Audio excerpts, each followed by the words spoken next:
This meeting is being recorded. Se tienen que acostumbrar a eso, damas y caballeros. Si no suena esto, es porque no ha empezado el curso del sistema monetario. ¿Y qué tal, damas y caballeros? Nuevamente aquí con ustedes, otro viernes más con Roberto Magaña y su servilleta. No, más bien, su cripto compadre. Acuérdense que ya en YouTube ya nos hemos bautizado como el cripto compadre, así que aquí entre nos ustedes pueden llamarme así. A Roberto ya podrán darle un lindo apodo más adelante en lo que va de todo este curso, que sin duda lo vamos a tener un buen rato aquí compartiendo mucha información de valor. Y pues nada, feliz y encantado de la vida de estar otro viernes más aquí contigo, mi querido Roberto. ¿Tú cómo estás? Muy bien, César, muchas gracias. Digo, con la idea de poder ahí compartir toda la información poco a poco, digo, nos vamos a llevar nuestro tiempo, pero la idea es dar un poquito la lógica de cómo analizar todo este mercado, ¿no? Desde un fondo, digamos, fundamental. Totalmente. ¿Sale? Acuérdense que esta es una saga, un curso, vaya, del sistema monetario con episodio 1, 2, 3, 4 y hasta el episodio que se nos dé, que es la información más importante para que ustedes puedan tomar las mejores decisiones, ya sea en el mundo cripto o en el mundo fiat o en cualquier mundo que se les ocurra, siempre tomando en cuenta el disclaimer donde cualquier dato u opinión puesta dentro de este podcast, este video de YouTube, no debe ser tomado como un consejo de inversión, sencillamente como un complemento a tu propio análisis para que tú tomes, vaya, la mejor decisión. Si decides donar, quemar, vender, regalar o hacer lo que quieras con tu dinero, es 100% responsabilidad tuya, ¿sale? Así que, mi querido Roberto, comencemos y si quieres, danos un breve recap de lo que vimos en el episodio pasado. Claro, ¿ahí ya se ve pantalla? Se ve fuerte y claro, se ve. Sí, todo está así. Listo. Digo, el punto es nada más como hacer la recapitulación del episodio anterior para ir haciendo la conexión de las ideas. Digo, vimos lo que eran las necesidades en nuestra sociedad, el por qué estos temas importan, el sistema FIRE, que es simplemente una estrategia numérica para ponerle metas a lo que tú estás buscando, digamos fechas, montos, de alguna manera tener un camino trazado, los factores que tienes que tomar en cuenta para hacer ese plan. Explicamos un poquito de la historia del dinero, de dónde viene y qué le da su valor al final. Ocasiones en las que nos han robado nuestro poder adquisitivo, que eso era un tema muy importante porque de alguna manera ahí es donde está todo el juego que tenemos que entender para poder tomar las mejores decisiones hacia adelante. El otro era el patrón oro, en este caso, y como en todos los imperios se ha desprendido, ¿cómo es que todos los imperios se han desprendido de ese patrón, ¿no? El por qué. Y ahorita vamos a entrar un poquito a esa psicología de qué es lo que está detrás de hacerse o salirse de ese patrón, ¿no? ¿Dónde están los incentivos? Y la oferta y demanda, que eso es importante para entender cómo afecta, o en este caso otra vez los incentivos de compra y venta en base al stock to flow. Hablábamos ahí de esa fórmula que es bien importante para definir el dinero, y entre más flow, entre más producto entra al sistema, eso de alguna manera crea y genera la devaluación que estamos viendo, ¿no? Y en este caso inflación. Y los orígenes del patrón oro, digo, esa era un poquito de la historia. Ahorita lo importante era entrar a lo que es esa analogía con Bitcoin, el por qué importa entender todos esos conceptos y poderlos ya relacionar o comparar contra el activo, que en este caso estamos hablando de Bitcoin. Y el punto es que, digo, lo vamos a hablar más a detalle cuando entremos ya a las definiciones básicas de Bitcoin, pero Bitcoin tiene o está diseñado para bajar exponencialmente y llegar a cero. Ese es lo que sería el arbitraje, la generación de las monedas, distribución. Me les digas eso, Roberto, porque ahorita está muy sensible el mercado y si le dices que Bitcoin se va a cero, me los espantas el minado. a todos. Me refiero a la distribución de las monedas al sistema, que eso es lo que te lleva a una inflación cero, ¿no? ¿Vale? Y eso el tema es que está hasta el 2140, entonces realmente estamos hablando de un periodo muy, muy grande de aquí hasta ese entonces. Ahorita digamos que ya está en un 97, como en un 90-91% de distribuido, y ese 9% que queda es lo que se va a distribuir en el tiempo. Entonces, eso es lo que genera la inflación, digamos que ese es el stock to flow, que ahorita ya es más bajo que el oro. Digo, si hablamos de que el promedio del oro es del 2%, obviamente ha tenido valores menos de 1% y demás, pero ya estás compitiendo contra el stock to flow de lo que ya definimos que es el mejor activo para representar el dinero, ¿no? Entonces, por eso es importante entender esa parte. Digo, y ya también en su momento hablaremos, pero ahí es donde entran las frases o los términos de stock to flow, del proof of stake y proof of work, el por qué es importante tener ese sistema detrás, ¿no? Entonces, bueno, eso lo veremos un poquito más adelante, pero lo importante es entender que de aquí, o sea, si tú eres primer inversionista en Bitcoin y compras ya en esta etapa donde el 90% está distribuido y el 10% se va a distribuir de aquí al 2140, realmente solo puedes perder el 9% de tu poder adquisitivo en el tiempo, como inflación, ¿sale? Digo, eso es poniéndolo, digamos, de aquí hasta ese año. Entonces es lo interesante, que de alguna manera en todos los demás activos siempre vas a tener este 2% mantenido, por ejemplo, en el oro como mínimo, y en otros activos o recursos naturales mucho más. Y en Bitcoin ese valor ya está ahorita compitiendo contra eso y solo va a bajar, ¿no? Y eso es por cómo está diseñado. Entonces, entendiendo todos esos conceptos de stock to flow, que le da las propiedades al dinero y etcétera, etcétera, ahora se puede entender un poquito más el porqué o el potencial que tiene Bitcoin hacia adelante, ¿no? Digo, eso es parte de lo que les quería mostrar con esta gráfica. Y bueno, al final, lo demás, déjame te comento, un segundo. Se me cerró aquí. Ah, bonita chingada. Sí, perdón. Digo, el otro era lo que es ya entrar al tema de la psicología detrás del por qué, ¿no? Que le llaman preferencia temporal o gratificación retrasada. Esos conceptos son bien importantes porque en economía la preferencia temporal es el valor relativo actual que se le da al recibir un bien o un efectivo en una fecha anterior en comparación de recibirlo en una fecha posterior. Entonces, las preferencias de tiempo se calculan matemáticamente en función del descuento o la oferta o la deuda. Digo, en este caso, si tú tienes una deuda, estás de alguna manera dejando hacia adelante el compromiso que tienes de pagar eso, ¿no? Y disfrutando de forma adelantada algo que de alguna otra manera no hubieras podido adquirir, ¿no? Entonces, cuanto mayor sea la preferencia temporal, mayor será la deuda aplicada a los pagos futuros. Digo, y eso es importante porque en lo que ya comentábamos del sistema FIRE, pues de alguna manera tienes que llegar primero a ese balance financiero en el que no tengas deudas y de alguna manera el capital que estás ahorrando te pueda generar, puedas tener la opción de ahorro y de generar inversiones, ¿no? Ya es muy diferente si tu préstamo genera o tiene menos interés que lo que generas en tus inversiones. Bueno, eso ya es otro tipo de estrategia, ¿no? Pero en lo fundamental es como lo básico. Entonces, hay un experimento que le llaman del malvavisco, que fue un estudio que le hacen como gratificación retrasada al final a una escuela, a un grupo de niños, y el punto es que se les ofreció elegir entre una recompensa pequeña pero inmediata, digamos un dulce ahorita en este momento, o recibir 2 dulces al final del día, en lugar de que tuvieras que esperarte y que los demás ya se estuvieran comiendo el dulce, ¿no? Entonces, eso afecta también cuando sucede en comunidades completas o afectas a la psique o psicología de todos los participantes de una comunidad.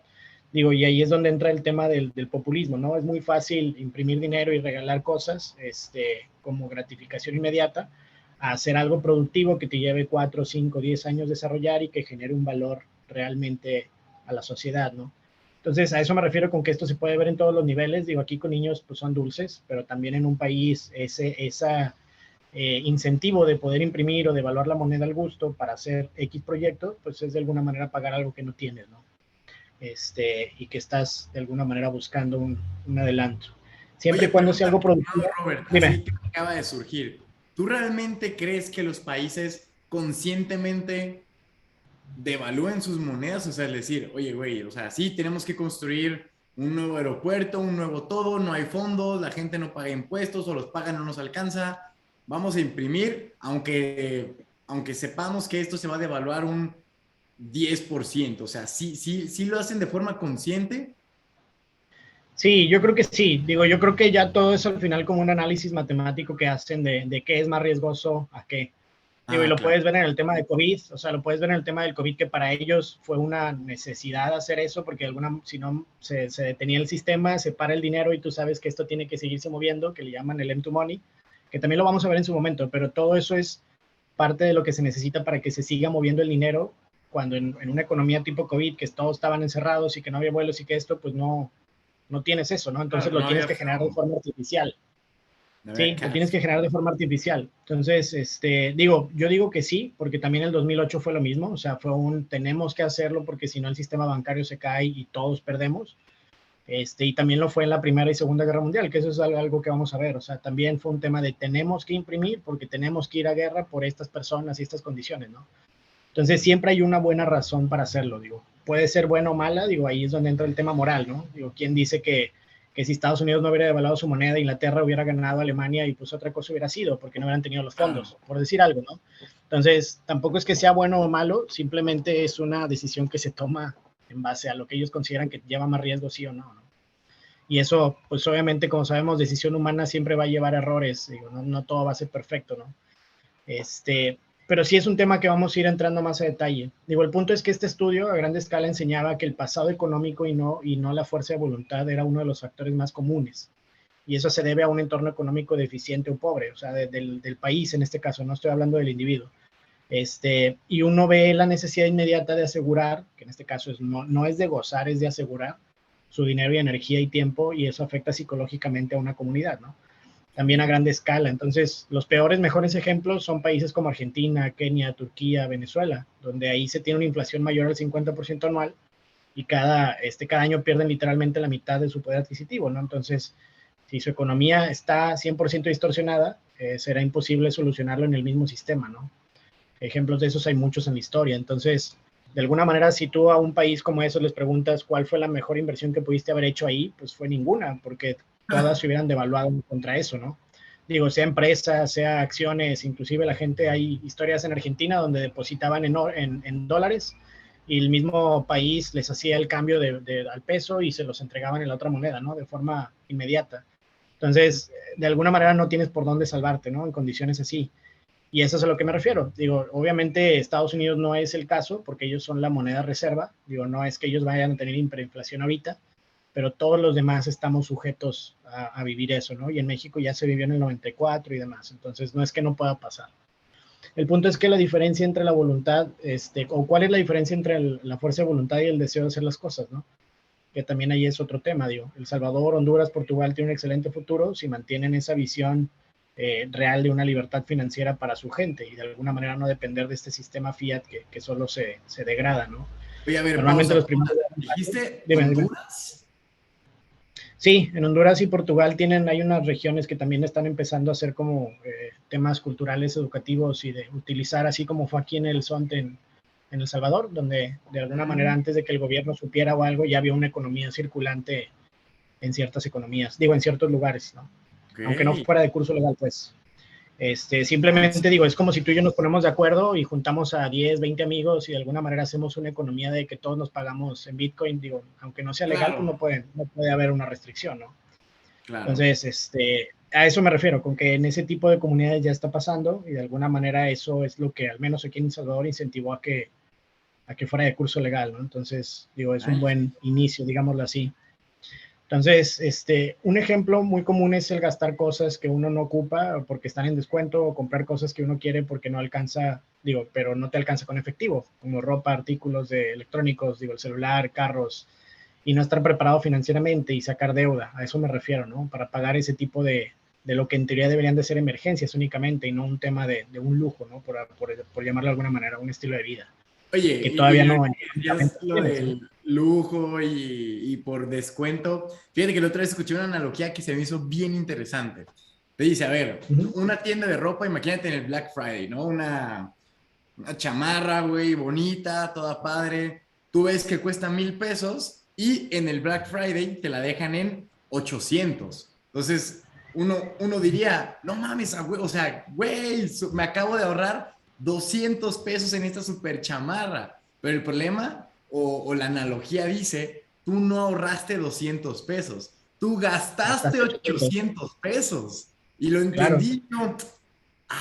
Hombre, o sea, claro, al final de cuentas sigue siendo un gasto que, sí, o sea, se me hizo que de otra manera, sí, no, un gasto que de otra manera probablemente no hubieras hecho y no era necesario. Totalmente. Digo, es muy diferente cuando son cosas que realmente necesitas. Digo, todos necesitamos comprar ropa realmente en algún momento. Todos necesitamos comer, digo, obviamente todos los días. Entonces, hay ofertas que de alguna manera tienen sentido, digo, y eso es normal. Digo, no sé, digo, una familia grande que ve en Costco una rebaja o algo y compra un montón de comida que puede ser enlatada, lo que sea, pues digo, está bien, o sea, eso no es malo. Eso no es malo, pero a lo que me refiero es cuando compras cosas que no necesitabas, que no sabías que querías, digo, eso es marketing, de alguna manera, ¿no? Totalmente. Y eso te forza, a lo que voy es que en el sistema FIRE, digo, si tú hablas de 1 o 2%, lo que veíamos que era como una catapulta exponencial, ese 1 o 2% son esos gastos que de alguna manera no necesitas, ¿no? Y uno hace porque ya tenemos esta costumbre en el estilo de vida. Y lo mismo pasa con los carros. Digo, hay carros que te pueden durar 10, 15 años, pero estamos acostumbrados al cada 2, 4, 5, no sé, tengo que cambiar el carro o quiero cambiar el carro. ¿Por qué? Pues nada más por gusto, ¿no? No, Hombre, no porque ya ni siquiera hablemos de carros, del propio teléfono. Sí, y están diseñados. Esa es la mercadotecnia que diseñaron Apple, Microsoft y todo, de que todo se actualiza cada 1 o 2 años, ¿no? Y tienes que cambiarlo. Sí. Entonces digo, al final a eso me refiero, con que hay cosas que sí definitivamente no ayudan y eso dificulta estas metas de alguna manera de cómo tener buenos hábitos de inversión y a la larga poder tener esta libertad financiera, ¿no? Y en ese momento ya ahora sí que habrá el momento de dar esos lujos, ¿no? Pero de que no te quiten de alguna manera el poder desde el principio. Entonces, un concepto que confunde a la gente es esta historia del pescador y el hombre de negocios. Digo, obviamente la has escuchado, ¿no? Sí, pero cuéntala ¿Sí te poquito. acuerdas? Digo, el punto es este pescador que trabaja 2 horas diarias porque con eso era suficiente para mantener a su familia y el resto del día disfrutaba de su tiempo y de su familia y con su familia y sus amigos. El hombre de negocios le preguntaba que si las aguas eran tan generosas, ¿por qué no pescaba 8 o 12 horas? Y con todas esas ganancias adicionales invertía en los barcos y más gente para pescar y hacer una empresa, etcétera, etcétera, ¿no? Entonces el pescador le pregunta, ¿para qué? El hombre de negocios insiste que podía hacer una fortuna y que eventualmente irse lejos a vivir tranquilamente con su familia. Para lo que el pescador respondía que al final ya vivía de esa manera. O sea, su lógica era que no era necesario trabajar esas 8 o 12 horas por 20 o 10 o los años que sean para disfrutar a su familia si ya él trabajando 2 horas podía hacerlo, ¿no? Entonces, digo, ahí depende mucho de la ambición de cada persona. Y digo, tú tienes un Rockefeller donde tiene no sé cuántos, 90 y tantos años, 80 y tantos, y sigue trabajando, ¿no? Y pues es de los hombres más ricos del mundo y es porque le gusta. O sea, es Amor al esa arte. mentalidad del... ¿Mandé? Amor al arte. Sí, exactamente. Entonces, el punto es que no hay una respuesta buena o mala. O sea, no es bueno ni ser el del negocio ni ser el pescador. Digo, lo ideal es que ni siquiera tuvieras que trabajar esas 2 horas y pudieras vivir la vida que quieres, ¿no? Y ese es el punto. Claro. O sea, ahí cuando llegas a este esquema de inversionista, porque sí has leído, ¿no? El libro de Robert Kiyosaki, que tiene este cuadrante, ¿no? Que es de Sí, ser empleado, ajá. claro, recibir un sueldo, etcétera, y luego ser emprendedor y luego ya ser inversionista. Dueño de negocio. Entonces, de alguna manera, sí, de alguna manera es cómo llegar al final al juego al ser inversionista y que tu tiempo no dependa de tus ingresos. O más bien al revés, que tus ingresos no dependan de tu tiempo, ¿no? Y poder ser simplemente el pescador y no No, ser ni ojalá el no negociante. dependen de mi tiempo los ingresos, porque si no, o no, lo primero que habías dicho al revés, mis Sí, ingresos, sí. tiempo, sí, El eso, punto es que tus ingresos no dependan de tu tiempo, o sea, que realmente eso, puedas o no trabajar y tengas ingresos. Eso es lo que uno busca, no trabajar ciertas horas para darte un estilo de vida, que ahí es donde se pierde un poquito la lógica del cuento, ¿no? claro, Y bueno, también está esta historia de la insoportable edad del ser, ¿no? Tienes a la persona que puede vivir en el campo y ser perfectamente feliz y eso está muy bien. Pero ¿cómo llegas a tener ese terreno en el campo y esa experiencia para cuidar cosas y todo, ¿no? Necesitas un trabajo, definitivamente. Entonces necesitas jugar el juego independientemente a qué nivel de vida quieras llegar. Y eso es bien importante entenderlo porque juega en contra tuya todas estas cosas que ya comentamos, ¿no? claro, Y al final en esto, o el punto de esto es que en la realidad ambos razonamientos, lo que digo, tienen lógica, ¿no? Y tienen una razón de ser y ninguno está mal, simplemente hay que entender el juego. Entonces, en ese sentido, no sé si tengas algún comentario aparte por ahí. no, vamos bien, vamos muy, muy bien con todo eso. Digo, las analogías quedan más que claras, así que a por Claro, todo. digo, realmente el pensamiento debería estar alineado a cómo lograr esta inversión de portafolio, ¿no? Que te dé un ingreso pasivo, que eso es lo que al final buscamos, ser estos inversionistas y no depender de un ingreso. El Total. punto es, al final, regresando a lo que es el patrón oro, o la razón principal del el por qué el patrón oro haya sido roto, deja de usar en cualquier época, es gracias a esta baja preferencia temporal de los gobernantes o incluyendo nosotros como sociedad que lo permite, digo, si es que hay algún tema democrático, etcétera. Y a partir de ahí es donde todo se empieza a distorsionar, porque el dinero como todo es información, o sea, realmente es información de los mercados. Lo que vale una cosa, eso es simplemente lo que te dice el valor que le da una sociedad a X producto, ¿no? El precio, como ya lo hemos dicho, es otra cosa. El precio es cuánto hay y o sea, cuánto hay invertido contra cuántas cosas hay y te da el precio, pero el valor es otra cosa, ¿no? El valor de mercado. Entonces, el punto acá es, bueno, se distorsiona en un tema de promesas, ideas políticas, buenas intenciones, y esto genera también división ideológica y moral.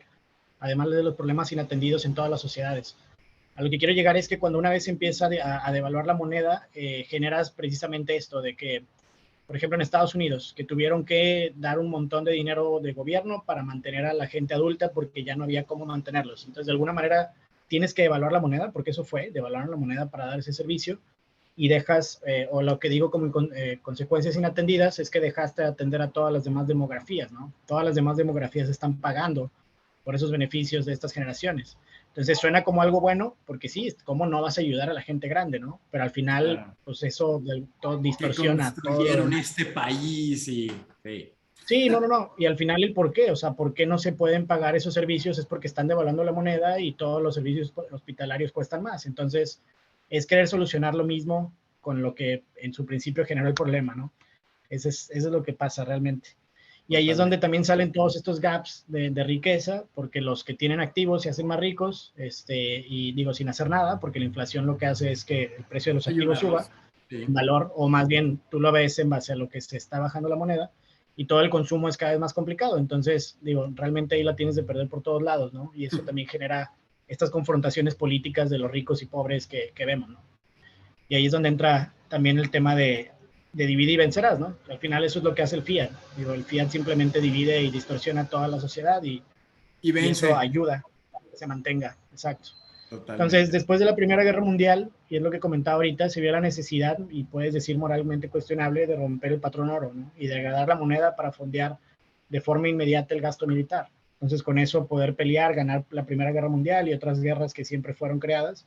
Y esto generó cascadas de problemas inatendidos en todos los sectores de la economía, y es que se dejó de invertir en muchas cosas fundamentales para fondear todos estos conflictos, ¿no?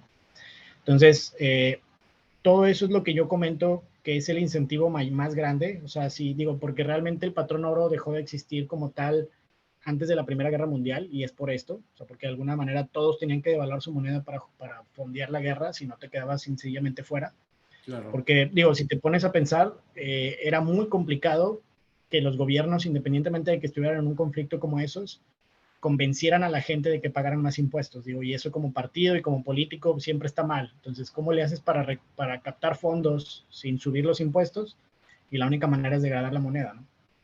Y ya cuando hay conflictos, pues obviamente nadie no va a haber revueltas, porque de alguna manera es por un fin común, ¿no? Que si no se hace, todo se derrumba.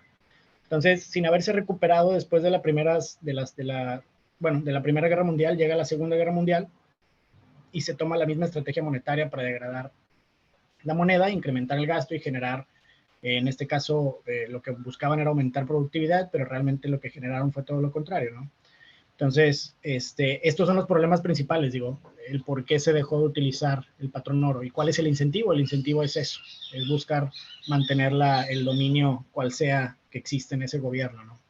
Por eso yo te decía que sí, o sea, de que saben, claro que saben, pero ya es moralmente cuestionable, o ya cada quien te va a decir si le convino o no, dependiendo de qué le cayó, ¿no?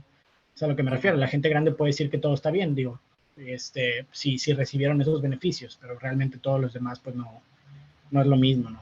Y al final de cuentas, ese siempre es como el problema político en cuanto a elecciones y partidos. O sea, nunca vas a ver un partido que sea 100% aclamado por la gente, y nunca vas a ver uno, bueno, 100% odiado, yo creo que solo el América, pero no, ni es partido, ese es equipo de fútbol. Pero bueno, o sea, a lo que voy es claro, a veces unos partidos lo que hacen es esto, tú dices, a ver, con gran parte de estos impuestos vamos a hacer programas sociales para ayudar a este sector. Y ese sector obviamente se ve compensado en ese momento, pero ahora, por ejemplo, imagínate que fue al sector educativo de jóvenes, que a los jóvenes les dan dinero para estudiar. Bueno, pero ese dinero, ¿a quién se lo quitaron? A los adultos grandes. Entonces, estos adultos ya van a estar ahora en pleito, porque entonces, y aquí es donde el gobierno dice, pues claro, o sea, realmente de que lo tengo que hacer, lo tengo que hacer. ¿Cuál va a ser la mejor decisión? ¿Quitarle el dulce a este para dárselo a este otro? ¿O quitárselo a este? O sea, son cosas que a final de cuentas ni siquiera yo creo que el interés venga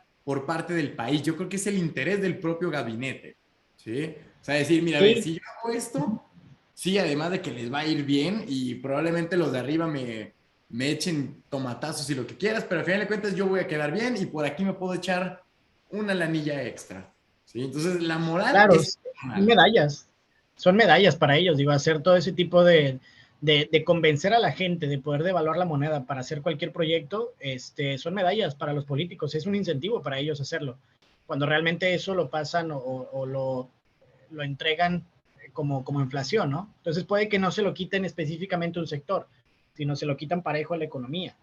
Y ahí es donde está la diferencia de aumentar impuestos para fondear algo o, como tú dices, quitarle a uno para darle al otro. O sea, son esas tres opciones, ¿no? Y ahí es donde todo se empieza a distorsionar, donde todo empieza con azul, blanco y rojo y demás, y ahí es donde nos damos cuenta que no estamos jalando para el mismo lado, ¿no? Y el que está ahí como creador de todo, pues es esta inflación, que nadie entiende de dónde viene, ¿no? Todos tienen teorías diferentes, pero realmente es muy sencillo. Entonces, en esas condiciones macroeconómicas de la Primera Guerra Mundial y más las políticas monetarias implementadas después, que al final eso también fue mucho lo que generó el crecimiento, la creación de los nazis, que también lo vamos a ver en su momento, o sea, fueron creados, digamos, empujados a pensar de esa manera porque el sistema los llevó hasta allá. Entonces, todo eso fue generado después de la Segunda Guerra Mundial y también después de esto vienen la generación de los boomers, que fue uno de los principales motivos por los cuales la economía, me refiero a los sueldos y el estilo de vida, nunca se recuperó. Digo, porque si te pones a pensar como todo es oferta y demanda, entonces si después de la Segunda Guerra Mundial viene este crecimiento de gente de 30 a 40%, que una vez que empiezan a crecer entran a escuelas y ahora no tienes escuela para toda esa gente y luego no tienes trabajo para toda esa gente y luego no tienes artículos para toda esa gente y luego no tienes seguridad en este caso del wealth care y demás. Entonces todo va por escalones en base a ese crecimiento exponencial. Y ahí es donde siempre han salido cosas o incentivos para devaluar, ¿no? Eso, más que también digo, no es por decir lo que está mal, simplemente es una realidad matemática, me refiero a oferta y demanda, el tema de cuando las mujeres entran a trabajar, digo, eso también crea una oferta muy diferente para la demanda que hay de trabajos y eso hace que los sueldos no suban, o sea, la inflación y todo va subiendo, pero los sueldos no suben por esta demografía que está pasando por detrás, ¿no? Y aparte le sumas a eso la tecnología, que de alguna manera hace que haya menos trabajos necesarios en el campo, en industrias y en demás. Y eso es otro impacto muy fuerte para el tema de oferta y demanda en los precios salariales, ¿no? Entonces, todo eso, más la inflación, que eso es aparte, hace que la economía se vuelva más complicada y generes más bipolaridad en todo este tipo de pensamientos, ¿no? Digo, no digo que uno sea bueno y malo, simplemente es, ¿no? Y también la inflación es lo que ahorita, digo, ahorita es normal que la mamá, el papá, el hermano trabajen y todos vivan en la misma casa, porque ya la economía no da literalmente para estar tú solo o tu familia solo o nada más el papá trabajando, ¿no? Entonces, todo eso viene de la mano con lo que estamos comentando. Y al final el problema de todo esto es que el dólar es la reserva mundial. Entonces, por ende, México y la mayoría del mundo se ha afectado directamente por ese fenómeno y las políticas monetarias que ellos decidan. Eso también lo veremos ya un poquito más hacia adelante, pero puedes tú medir ese crecimiento de cada país medido contra su propia moneda y medido contra el dólar y es donde sale la realidad de cómo está la economía, ¿no? Entonces, y al final todo está basado en el dólar. Digo, porque es la reserva mundial, tienen que aceptar todos en todos lados el dólar para poder operar y las deudas públicas de los países vienen en dólar, la compra del petróleo vende en dólar, etcétera, etcétera, ¿no? Y bueno, eso literalmente, el problema es que el dólar se ha devaluado 70-80% en los últimos 20-30 años y eso es, de ese 30 o 20% que queda, el peso se ha devaluado más y ahí es donde cada uno tiene que entender el de dónde te están robando tu poder adquisitivo y cómo, ¿no? Claro. Dime. No, sí, o sea, me dio risa lo de tienes que averiguar de dónde te están robando. Ahora ya uno tiene que entender, no es por acá, debe ser toda una investigación que quizás es un país que en Estados Unidos, ¿qué tiene que ver Estados Unidos si yo trabajo y vivo en México? Pues tiene que ver mucho, mi hermano. Entonces sí, me claro, dio risa. Sí, tristemente sí, la verdad es que estamos atados a lo que 8 personas digan a puerta cerrada en el Banco Central de Estados Unidos, ¿no? Y todos los mercados del mundo al final son valuados en dólar, entonces eso es a lo que quiero llegar con el punto del por qué es importante, ¿no? Todas las exportaciones, importaciones, el turismo, petróleo, remesas, todo viene ligado al dólar. Entonces todas las economías estamos metidas en ese mundo. Y bueno, digo, es como para poder entender un poquito esas variables. Digo, hasta ahí era como la información que traía ahorita. Digo, la idea es ya en el siguiente episodio empezar a comentar un poquito más de lo que es el fiat y la relación del fiat con el oro, o sea, de dónde viene esa historia de cuándo era oro, cuándo se mete el fiat, y la relación que tenemos hoy en día. Y bueno, sobre eso ya poder tomar mejores decisiones hacia adelante de dónde guardar tu valor adquisitivo, ¿no? Totalmente. ¿Vale? Y más porque yo el día de ayer estuve cenando con unos colegas chilenos y otro de aquí de Guadalajara que estaban metidos en el tema macroeconómico, o sea, de análisis bastante complejos, que bueno, desde mi punto de vista yo estoy más en cripto, técnico y demás, pero él sí tenía, y además estuvo en Israel como 4 meses, con muchas empresas high-tech, o sea, dándome como un panorama muy interesante y diferente a lo que pudiera venir. Y él todavía me hablaba de esto que estamos viendo de la caída de estas bolsas, es yo creo que una probadita, porque todos apuntan a que una gran recesión viene el próximo año, 2023, ¿sí? Entonces Sí. faltan todavía 6 meses para llegar a esto y ya tenemos por lo menos Bitcoin en el máximo histórico del bull run pasado, ¿sí? Las bolsas no han caído tanto, pero obviamente sí se ve un porcentaje considerable, ¿sí? Y Fíjate el que, problema de digo, esto, dale, no, dale. nada, nomás decía que el problema de esto es, uno dice, a ver, el índice del dólar está subiendo porque la gente está ahorita en dólares por las compras y demás, pero la inflación también, ¿sí? Y estas dos cosas no pueden estar de la mano subiendo. Es como un sub y bajas tiene que estar uno arriba y otro abajo para que esto esté, digamos que en perfecto equilibrio. Pero lo que está haciendo es que las dos están subiendo, o sea, ninguno está como que haciendo la contraparte. Y el problema que yo veía aquí es que le decía, güey, la verdad no está fácil o sea, por lo menos saber en qué resguardar tu valor adquisitivo, ¿sí? O sea, el dólar, obviamente ahorita podemos pensar que es como la vieja confiable, ¿no? Decir, bueno, dólares, no hay problema. Si eso se va al carajo, todo se va apalancado al carajo aún más. Entonces yo creo que esta es la que menos va a sufrir de todas. Probablemente tengan razón con eso. Hombre, tú te quieres mover en oro o en plata, pues hasta cierto punto tú sabes que tener el oro físico, la plata también es un riesgo, ¿sí? Ahora, si no lo tienes físico y estás confiando que el certificado de algo, también es un tema de confianza en el cual no sabes si sí o si no. Bitcoin, ni se diga. Yo hasta la fecha sigo manteniendo que Bitcoin a hoy, 21 de junio del 2022, no es una reserva de valor. Una reserva de valor no pierde el 70% en 6 meses. Sí, digo, y qué bonita reserva. Y hay un comentario bien divertido que decía Robert Kiyosaki, que dice, ante esta siguiente recesión, ni oro, ni plata, ni Bitcoin. ¿Sí lo escuchaste ese? Ahí Comida, tiene sí, comida, ¿no? latas de Latas y no sé qué atún. venía. Sí, yo. Y esto viene a que mi amigo me decía que en 9 semanas, por ahí de las reservas de trigo mundiales, se van a estar agotando. Entonces, viene un problema de hambruna más complicado de lo que por lo menos nosotros creemos. Que de pronto en Latinoamérica quizás no sea algo tan resonado, porque aquí somos muy agricultores, o sea, aquí sí está demasiado esa cultura, pero de todos modos, sin agua, como ya lo estamos viendo en México, es un problema. No puedes ser agricultor si tienes escasez de agua. Entonces, este tema que cuando yo vi el tweet se me hizo algo chistoso, dije, una payasada. No, realmente ayer me hizo sentido este tema de, hombre, realmente del poco valor que la gente pudiera tomar no es cuánto papel o cuántas piedras preciosas tienes o cuántas monedas virtuales, es cuánta comida tú puedes tener ante una recesión, donde todos suban los precios, porque si tú tienes latas de atún que hoy te cuesten 20 pesos, imagínate que viene una debacle y una hiperinflación en todo y la lata vale 60. Tú dime cuál fue la mejor inversión. Es como los cubrebocas cuando empezó la pandemia. ¿Sí? Sí, digo, el problema es que no puedes guardar $1 billón en valor de No. latas, ¿no? Entonces, digo, ahí es donde personas, o sea, donde Claro. cuando ya lo ves en escala grande, realmente es algo momentáneo y digo, y todo escala, o sea, todo el mundo tiene que tener su stock, digo, yo estoy de acuerdo, la verdad, digo, estos últimos 2 años, invertir en commodities, lo que era cobre, digo, toda la parte del petróleo, wheat, y muchas otras cosas que son necesarias cuando viene una recesión, ¿no? Porque al final la gente tiene que seguir trabajando, operando y comiendo. Entonces, de alguna manera es algo que siempre va a tener un valor en periodos de recesión. Pero, digo, yo sí estoy ahí un poquito de desacuerdo, digo, en el tema de que al final Bitcoin sí es una reserva de valor en el tiempo. O sea, si lo comparas en periodos de recesión, Hombre. inflación y demás. Pero digo, al final entiendo tu punto perfectamente y el de Kiyosaki, porque tienen razón. O sea, eso va a ser un problema. Y digo, al final, como dicen los Bitcoin, no te los puedes comer. Entonces, de alguna manera tienes que tener cómo adquirir ese alimento, ¿no? Y es que Pero te voy a digo, decir pero algo, mi querido Robert.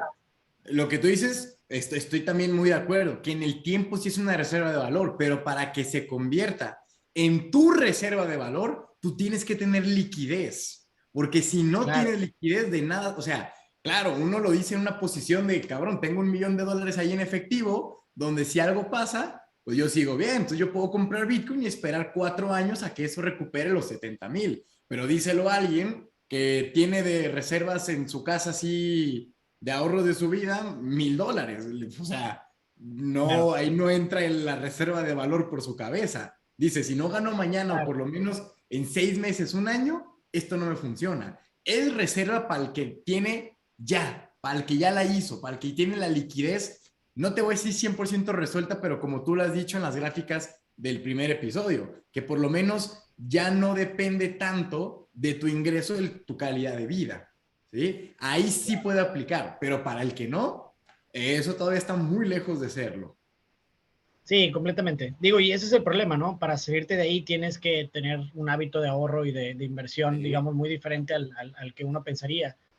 Pero digo, concuerdo completamente contigo. Y la misma lógica es con el oro, ¿eh? Digo, mucha gente te dice el Claro. oro no es la mejor inversión, porque el oro no sube. Digo, no es tan volátil como las acciones u otros mercados y también eso viene con el market cap, ¿no? Y tienes toda la razón. O sea, una persona que va empezando a invertir, no le vas a decir invierte todo tu capital en oro porque vas a guardar la reserva y demás, no. Es para ya no perder el poder adquisitivo, es para que no te roben en base a inflación. Entonces, una persona que ya tiene algo considerable, como tú dices, la única forma de que sabes que no te van a robar en base a inflación es de esa manera, ¿no? Pero obviamente la volatilidad del precio que subo baje, digo, eso le falta mucho. Y lo vamos a ver también, ¿eh? Porque eso viene relacionado con la adaptación, el porcentaje de gente que está entrando y el poder del networking que tiene todo este mundo cripto y el internet y demás. Entonces, sí son temas que vamos a ir tocando más a fondo, pero tienes razón ahí. Y cuando toquemos eso, yo tengo un dato bien curioso que hasta cierto punto la subida de Bitcoin de este bull run pasado, digamos que fue un poco artificialmente inflada, porque imprimieron muchos Tether, ¿sí? Tethers que Sí. supuestamente al estar respaldados uno a uno contra dólar, pues uno ya sabe que hay dudosa procedencia ahí entre si están o no. Entonces, si tú imprimes, es el mismo caso de la inflación, tú imprimes más billetes y el precio de los activos sube, ¿sí? Porque hay más en Digo, circulación.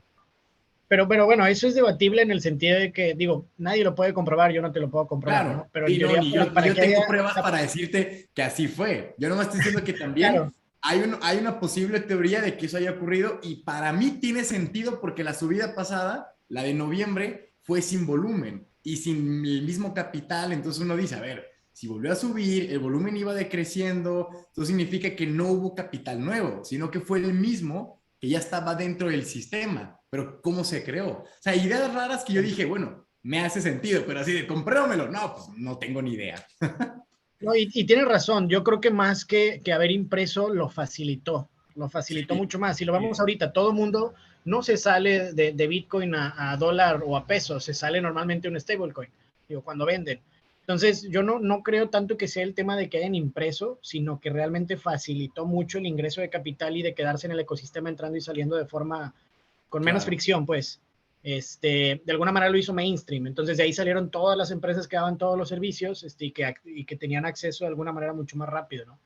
Digo porque yo inclusive te pudiera decir que yo más bien tengo la teoría de que suprimieron el tema del precio. Digo, a corto plazo sí fue muy rápido, como dices, y tiene mucho sentido. Digo, hay muchas facilidades ahora. Pero realmente los precios empezaron a bajar cuando empezaron a autorizar el tema de futuros en Bitcoin y de la parte de los shorts y de la parte de los ETFs y demás.